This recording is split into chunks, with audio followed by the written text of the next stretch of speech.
Hey there everyone, welcome back to another edition of Shorty on the Fly. Today we're going to be tying a cool little pattern that I call a sulfur emerger smoke jumper.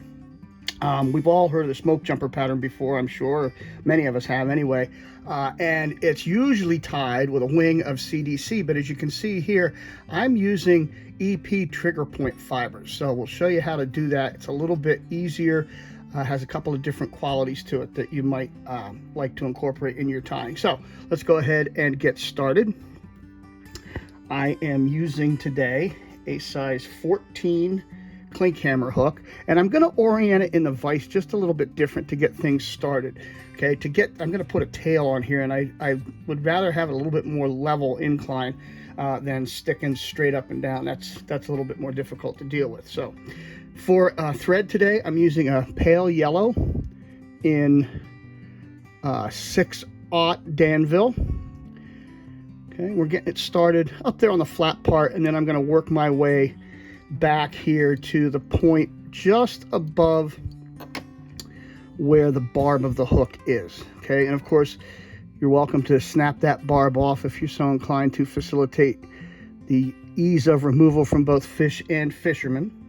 And then for a tail and abdomen, I have pulled out 6 pheasant tail fibers. Okay, and we're going to orient that to make the tail about the length of the gap of the hook. And I like to put that in on an angle, take one wrap, and then let the next wrap carry the material to the top of the hook. If you'd rather use a pinch wrap, please go ahead. It's just fine. It'll work just the same, but that's the way I like to do it. I've taken a couple of more firm wraps to lock everything in, and I'm going to take a couple firm wraps out in front and leave that thread hanging, and that will enable the fibers to stay together. They won't want to splay out on you as you wrap forward. And I'm using a wrap and trap technique where I'm catching it with my index finger on the way around. And we're going to take that right up to that flat spot on the hook. Come in and make 3 or 4 turns of thread to fasten everything down, and come in and trim away the excess. And now I'm going to reorient my hook in the vise so that it's more upright and has me tying on that nice flat surface there in the front.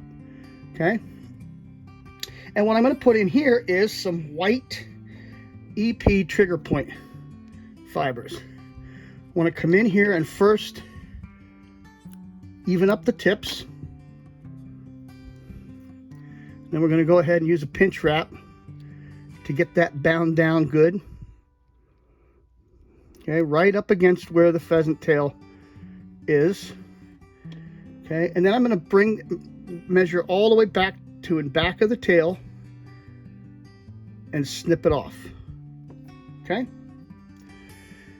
Now for thorax, just to build things up a little bit, I am using SLF prism dubbing in amber, and we'll just take a little wisp of that off and spin it onto the thread, and then go ahead and wrap.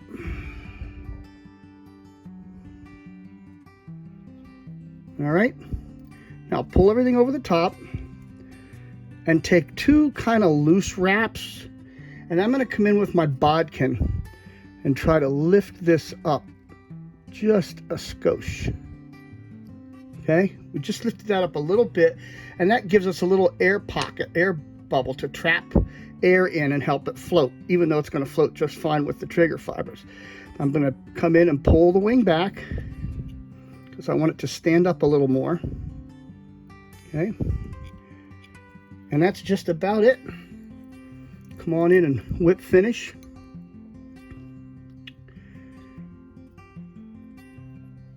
And we are done. Now what this I think is supposed to represent, and it does, you know, it's what I intended to represent, is a sulphur, you know, the pale morning dun, pale evening dun, Ephemerella dorothea stuck in the shuck. So the back end of here is that shuck, and this upper part is, you know, the adult trying to get out. So maybe that informs that, or maybe it doesn't, but that's what it's intended to do. Very easy fly to tie. And again, you can do this in any permutation that you like for any kind of mayfly that you want, simply by altering the body material, the size of the hook, you know, the wing material, what have you. It's a really, really versatile pattern, as most of mine are supposed to be. So I hope you enjoyed it. Get out and tie some. I'll see you on the water. I bid you peace.